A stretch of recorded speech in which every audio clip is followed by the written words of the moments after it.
ঋণ থেকে চিরদিনের জন্য মুক্তি পেতে প্রতিদিন আসরের নামাজের পরে 7 বার এই আমলটি করুন, ইনশাআল্লাহ ওয়াল্লাহি আল্লাহর কসম আপনি ঋণ থেকে মুক্তি পাবেন। যদি বিশ্বাস না হয়, প্রতিদিন যতদিন পর্যন্ত আপনার ঋণ থেকে আপনি মুক্তি না পান ততদিন আমল করতে থাকেন, ইনশাআল্লাহ দেখবেন কিছুদিনের মধ্যেই, অল্প কিছুদিনের মধ্যেই কোথায় থেকে যে আল্লাহ সুবহানাহু ওয়া তাআলা আপনাকে সম্পদ দিয়ে দিয়েছে, কোথায় থেকে যে আপনার ঋণ পরিশোধ হয়ে গিয়েছে আপনি কল্পনাও করতে পারবেন না। কারণ আল্লাহ বলছেন ওয়ামাই ইয়াত্তাকিল্লাহা ইয়াজআল লাহু মাখরাজা ইয়ারযুকুহু মিন হাইসু লা ইয়াহতাসিব, এমন জায়গা থেকে রিজিক দিব কল্পনা তো কখনো করতে পারবা না। আর কতটুকু দিব? লা ইয়াহতাসিব ইয়াবসুতুর রিজকা লিমান ইয়াশা ওয়া ইয়াকদির, অজস্র রিজিক আল্লাহ সুবহানাহু ওয়া তাআলা প্রদান করবে। এই জন্য প্রিয় ভাইরা আমার, ঋণের টেনশন আমাদেরকে কুরে করে খায়। বাসা ভাড়ার টেনশন, বাসা ভাড়া দিচ্ছেন ঋণ করে, এখন মাস ঘনিয়ে এসেছে, বেতন পান নাই, কিন্তু ঋণ দেওয়ার সময় চলে এসেছে, ঘুম নাই, খানা নাই, রাতের বেলা ঘুম হয় না। এত টেনশন করার কিছু নাই। যার ঋণ আছে তার জন্য তো দোয়া শিখাইছেন, সে দোয়া করতে থাকেন, ইনশাআল্লাহ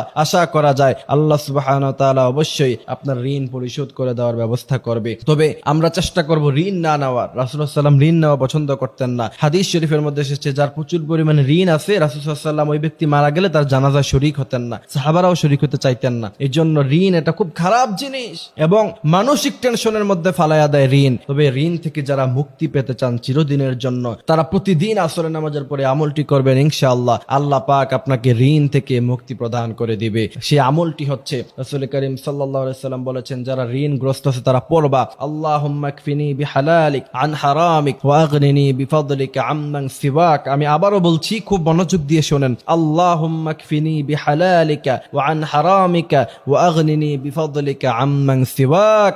এই দোয়াটা মুখস্থ করে রাখবেন এবং এই দোয়াটা সব সময় পড়বেন। আমরা ঋণগ্রস্ত হলে পরে আমরা ব্যাংকে যাই লোন নিতে, মানে ঋণের উপরে ঋণ, ঠিক কিনা?